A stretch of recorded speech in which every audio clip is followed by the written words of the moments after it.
Everybody awake after lunch? No? All right, I heard somebody's awake. All right, let me start my presentation now. It's called Would You Say Smartphone. I'm going to strike out the ass there. That was just for a little bit of humor. Maybe wake you guys up too. All right, who am I? My name is Frank. Some of you probably know me or don't know me from last year or previous events around the Charleston area. Charleston ISSA, spoke there a couple times. Live in the Columbia area. Currently work for Qualys. Qualys is a sponsor of BSides, a lot of other security events, do a lot of good community support, hacker support, research support. So I encourage everybody to check out the company and what we do. I'm currently the director of web app security, so basically my entire life lives breaking people's web apps or trying to protect them, or both. So for work, obviously I do some security research, mostly web-based vulnerabilities and those kind of things.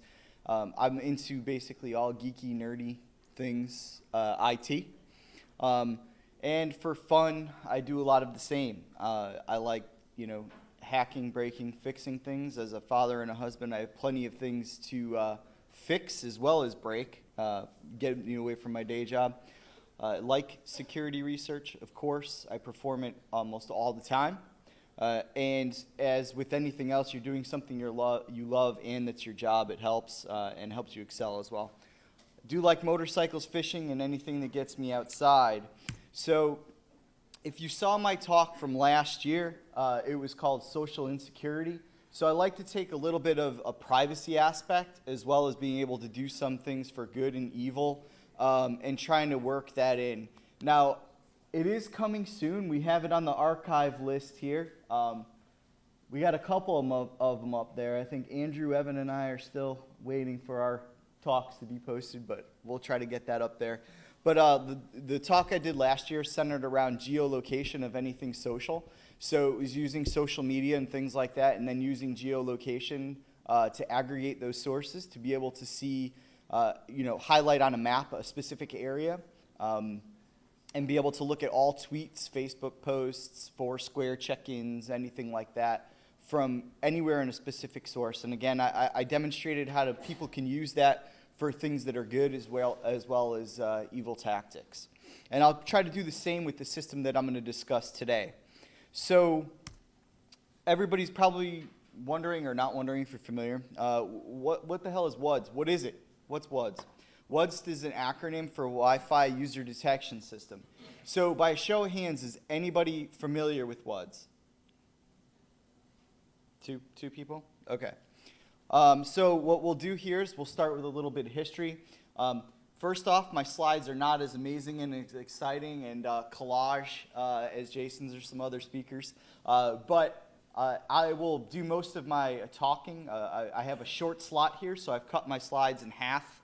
So I'm going to make a lot of assumptions about wireless and 802.11 knowledge, and if I make those assumptions incorrectly, feel free to catch up with me after the talk. So we'll start with some WUDS history. Basically, I'm going to give you a little background of how this idea developed and how it became, from a conception to an idea to an actual program.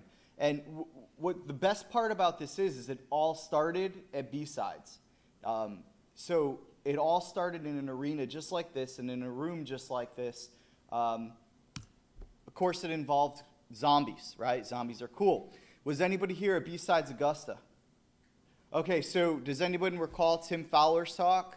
When zombies attack the airwaves. All right, so basically how this whole idea of WUDS was born was Tim gave a talk about a zombie apocalypse and being able to use the airwaves to track zombie populations, to be able to send emergency messages, to do a lot of different capabilities using wireless and cellular data that is publicly available that's out there. Broad spectrum, anything, I think it was 2.4 and above, that he was being able to use that stuff. Now, I encourage everybody to take a look at when zombies take to the airwaves. This was probably one of my most favorite B-Sides talks in the last couple years. It is a long talk. It's going on. It's a pretty long talk, but the content's definitely worth it. So be patient. So what happened was it started with zombies, and it evolved to a more descriptive zombie. So Ryan Wilson was sitting next to Tim Tomes. Is anyone here familiar with Tim? All right, great. So Tim Tomes lives up in the upstate. Landmaster 53 is he's better known. Ryan came up with the idea, sitting next to Tim, and said, hey, why don't we come up with something using the same kind of technology that the zombie airwaves talk was talking about, but let's try to use it for detection in perimeters. And Tim said, well, that's a great idea. I'm going to look into that, and kind of WUDS is born. WUDS was born, but reborn from a great idea, awakened from the dead, of course, using zombies. And zombies is going to be my theme for a little bit here. So essentially what I'm going to show you is how to just use a normal Raspberry Pi, a wireless card, and any smartphone. And from there, you're going to be able to easily build anything from a burglar alarm for your home or proximity anywhere you want it. You can make it into intrusion detection, and not like a standard IDS signature that you'd think of from an IDS box, but more of a physical proximity detection. We're going to be able to do automatic notification right out of the box, and that will be sending you SMS, emails, however you want to receive these alerts. And you can also automate things with this. So you can automate anything from machine guns to cameras to anything that you could think of in order to use the detection. And with my talks, I try to stay on the theme of good and bad. So last year, again, I talked about how to use geolocation and social media for good and bad. And this year, we're going to do the same for this. So we're going to get into a couple texty slides for a little bit, and then we'll get back into some pictures and then back to some more text. So we'll try to break it up for you. So let's look at the approach. So the approach basically is Wi-Fi probe requests, right? So it's a great source of information, again, that you can read from personal electronic devices. Everybody that I know carries some kind of mobile phone that has Wi-Fi on it. Anything from your generic phone that you get from Walmart, even a lot of prepaid phones and those kind of things will have Wi-Fi capabilities. When a Wi-Fi, this is a very important thing to mention here. When a Wi-Fi connected device travels out of a range of a connected AP, the device automatically sends probe requests looking for APs that it was previously connected to. So what does that give us, right? So the minute you walk away from your home and say that, maybe you named your home network your last name, family network or whatever, as soon as you leave there and you go into a public place, you're automatically sending probes out from your Wi-Fi device looking for those APs that you were previously connected to. Now, that information is public. There's companies out there that are commercially selling systems like this. So if anyone's familiar with Euclid, they are a system out there, and they publicly sell solutions that monitor people walking in and out of any environment, office environment, retail environment, etc. Tells you how many times these people have returned, their frequency of visitation, and they're aggregating that data on you. You are giving them that data publicly. This is all legal. That's exactly what they're doing. So they're telling you, hey, customer A comes in here once a week. I know because I have their MAC address, I have their networks, it's a unique identifier for their device that they're coming in and out of your establishment or your work or your home. So the application of this technology basically from a physical context is fairly simple.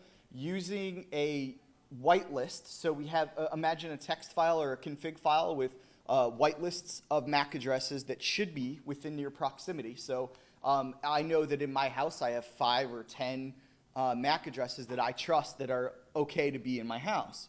Now, if anything does not fall within that whitelist and falls within my range that I'm detecting with my wireless card, it's going to automatically send me alert. And again, with tuning, this creates a circular barrier, and anytime anyone crosses that barrier, it's going to send me an alert or shoot them dead on my door or whatever I feel like doing. Okay, so possibilities to this are kind of endless. So after the presentation, think about what I'm going to show you, and after I'm done, I'm going to ask a question, and whoever can come up with the best use case that I like the best, is totally non-scientific method, I'm going to give away an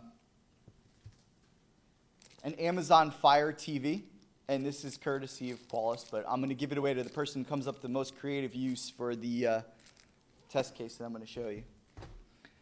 So how to go about this? How to approach this? Well, Python. Of course we'll use Python. Why will we use Python? Because it's probably one of the only languages that I can write. And so I didn't write this. Tim wrote almost all of this. I will come straight out and give Tim all of the credit. But when it comes down to editing the core or doing anything in Python, it's one of the only languages that I can use that's not web-based, or I'm not a really good developer, so that's what I use. I'm not saying that good developers don't use Python. I'm just saying I use it for automation, and I use it frequently, so it's easy for me to understand. So I'm glad that Tim decided to do that. Anyone wants the source code to this? Tim wrote it. You can get it here. I'll make my presentation available. Everyone will have it. You can see, or you can't, it's kind of small. But basically, you have his repository here. You get the prerequisites. It's a fairly easy install if anybody's halfway proficient with any Linux environment or familiar with using any Raspberry Pi device. It does not require a webcam, so on Linux it probably will work. So that's the go start. And again, Tim writes some great stuff. All the credit to Tim. I tried to get Tim here today. He told me he could come, and then he had some real hectic travel schedule, and he has a family as well, so he couldn't make it. So it's me. Tim's projects, check them out.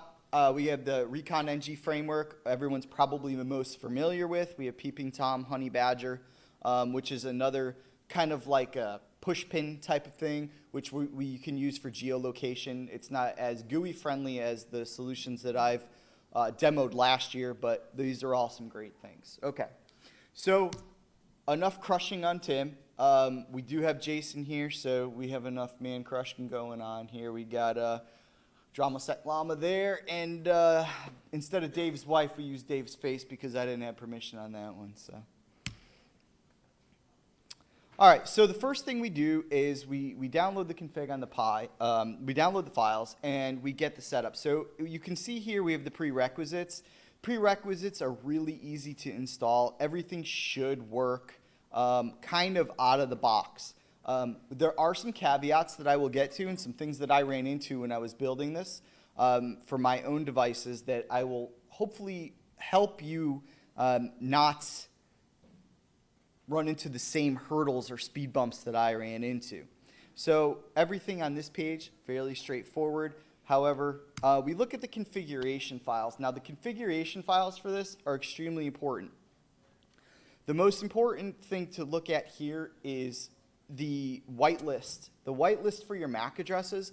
If you live in a city where you have tons of neighbors in a very close proximity, it's not the best solution. If you live out in the sticks or you live even with a decent amount of space between your neighbors' houses, it works really well, but at the same time, MAC addresses and whitelists need to be configured there. Obviously, this is just your standard configuration file, but nothing in this file should be pretty much default, right? So you're going to have to go through these options. You're going to have to make changes, I guarantee you. I tried not to, and it never worked. So you're going through here, definitely need your interfaces, need your whitelists, of course. Most important part is your whitelists, your signal strength, and alerts. So alerts. So do we want to send SMS alerts? Do we want to send email alerts? How do we want to configure alerts? Everything in alerts is configurable. If you don't like this, tweak the code. The code's there. It's in Python. You can fix it. Anything that you want to say, if you want it to show up differently, if you want it to automatically generate something different, if you don't want an SMS, if you want additional information, all of that stuff is there.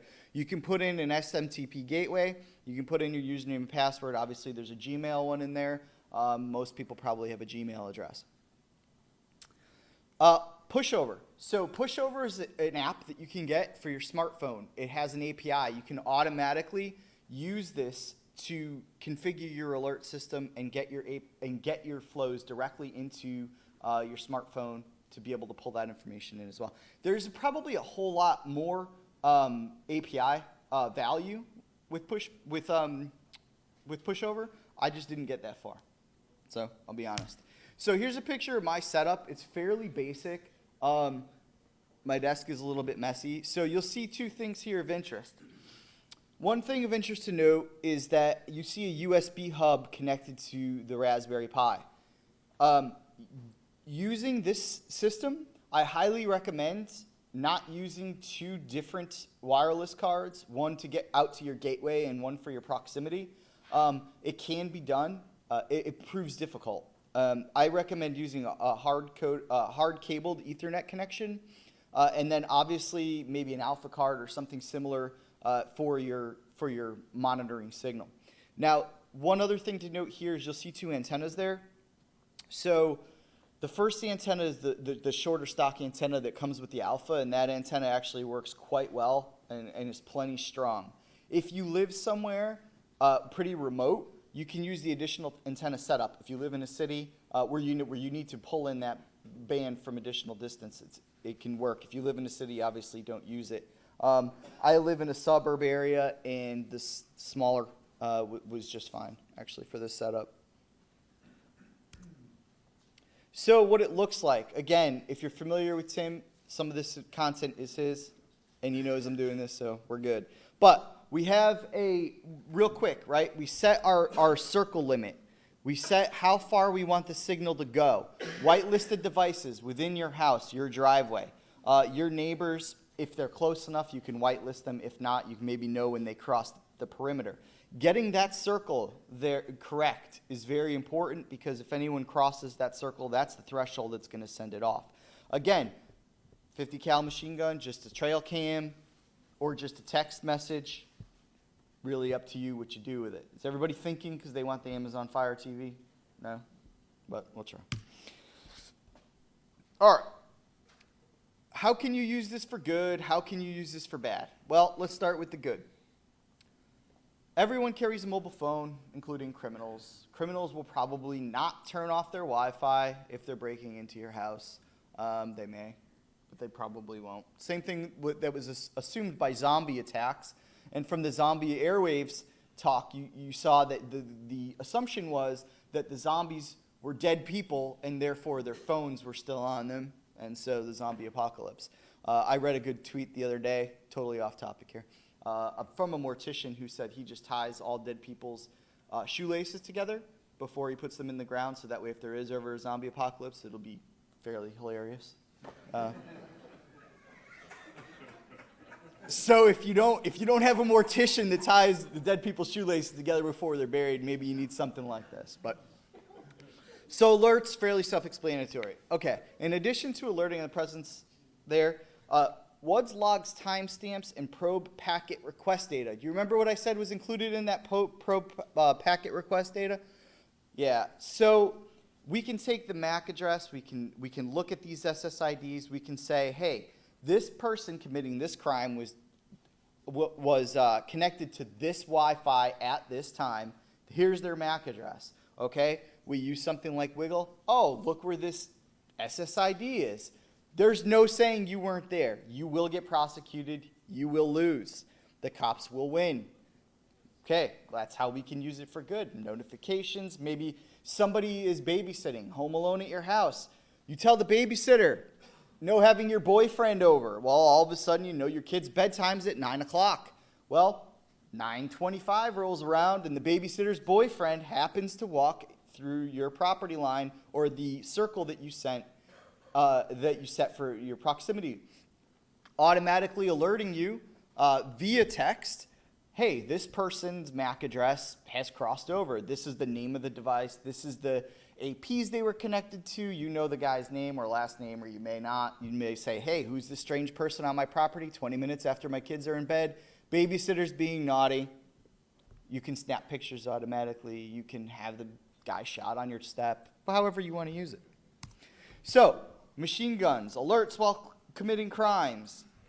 Privacy invasion? Yes. Is it legal? Yes. That information you're giving out to everybody every time that you walk anywhere with your wireless device.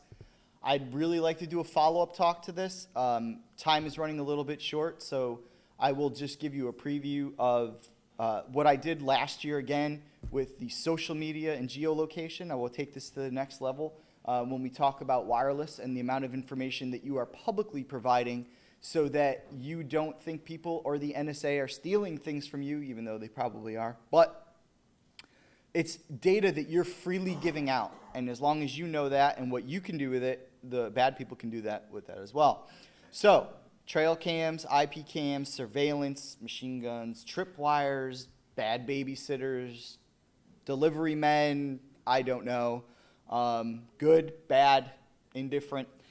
So, somebody give me a good idea or something that they thought of that is able to use a system like this in the most creative way possible. Does anybody have any ideas? Okay, go ahead. So, provide a bunch of WUDS systems in a department store in different areas, and you could track their MAC address to see like which hotspots are getting hit, to see what they're shopping for. Pathways are Okay. throughout the store, so they can see like most users are going down this aisle and coming up here, and they can target their Yep. And Euclid actually sells technology to do that, which is scary. Next.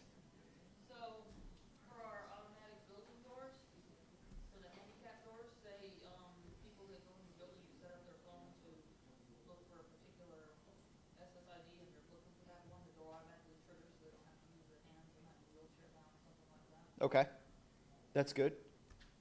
So, expanding on the Euclid thing, Yep. taking Raspberry Pis with detection software that randomly watches everybody's MAC address, SSID, and broadcasting, takes that, stores it, put it in an app that people can download, do updates, get those, and then when you walk around department stores, have it automatically change your MAC address and new broadcast. So the Euclid system basically has the same person, different stores, different times, and every time somebody downloads the app and gets all that data from every other person that's contributed, now you're basically flooding the system with false information, and their data makes no sense. So hacking the company that's hacking your Wi-Fi. Got it. And so I have a system that can use Euclid. Okay. I want in a Euclid account, if anybody has access to something like that, because I'm going to try it in my own system. Cool. I like that. Mother-in-law detector. Yes. All right, we're getting good. That's a good one. That goes along to the lines of the bad babysitter, right? So mother-in-law detector, yeah, you could automatically foot in the ass on the front doorstep. That'd be great. Tracking critical medical personnel in a hospital so that they could select the right one and get the Okay. patient. That's another good idea. Back there? Sure. So I would basically make a bathroom detector. So essentially when you come to these security conferences, particularly information security conferences, the mentions tends to have a pretty long line by comparison to everywhere else. So you would set up a proximity detector at the entrance. We have a counter of folks who go in, track by MAC address, and as they leave. So that way I get a little text message on my phone while I'm sitting here. It's this presentation, there's your free toilet. Yeah, how about employers monitoring bathroom time for employees, right? That's another thing to go. Jason? It's like when my daughter gets a little bit older, it's like her boyfriend detector, so I'll know when he's around the house. I like that. Yeah, I have 3 daughters, so yeah, I like that a lot. All right, one more. Parking. Explain. Well, people would have their phones, you'd be able to see, if, when they get there, how long it's there, parking. Okay. All right. So I have to give away the Amazon Fire, and it's probably going to go to the mother-in-law detector. Everyone had really good ideas. I told you that this was non-scientific, and I might or might not be going from personal experience. My wife's sitting up there in the right, so sorry. But that's going to be the winner. Come on down.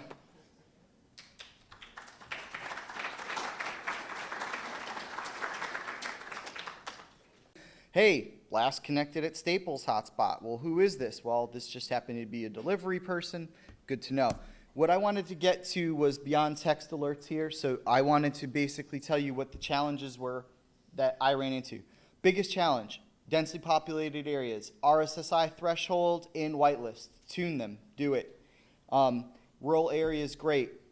Okay, who's ever worked with a Raspberry Pi has probably, I don't know why, this is probably the third project that I did. However, set the keyboard. Has anyone had their ass kicked by this the first time they touched a Raspberry Pi? Nobody. Okay, all right.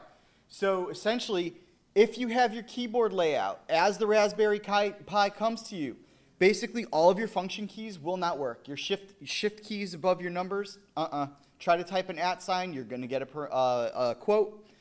Setting the keyboard map layout. I wasted a good hour of my time until I remembered, holy cow, this thing's not from the US. I probably need to set the keyboard to US. Config file and tweaks and alert setups take a little bit of time. I had to mess around with some of the SMTP settings before I got this to work successfully. So, in conclusion, probably the best presentation ever, but thank you for your time. And if anybody has any questions, even geniuses do ask questions. And I did assume a lot on the 802.11 and the wireless, but does anyone have any specific questions? I have like 2 minutes. There you go. Yes. Yes, Scapy's not used because it pegs the processor on the Raspberry Pi. Now, is there a way to use Scapy without pegging the processor at 100% on the Raspberry Pi? Probably, but I'm lazy, and Tim found the best way to do it. So, PCAPI. Yep. Anybody else? Okay, my information's here, my email address, Twitter, you probably see my tweets from B-Sides. I don't use my real name on Twitter, there it is. IRC, Freenode, ISSA, LinkedIn, pretty easy to find.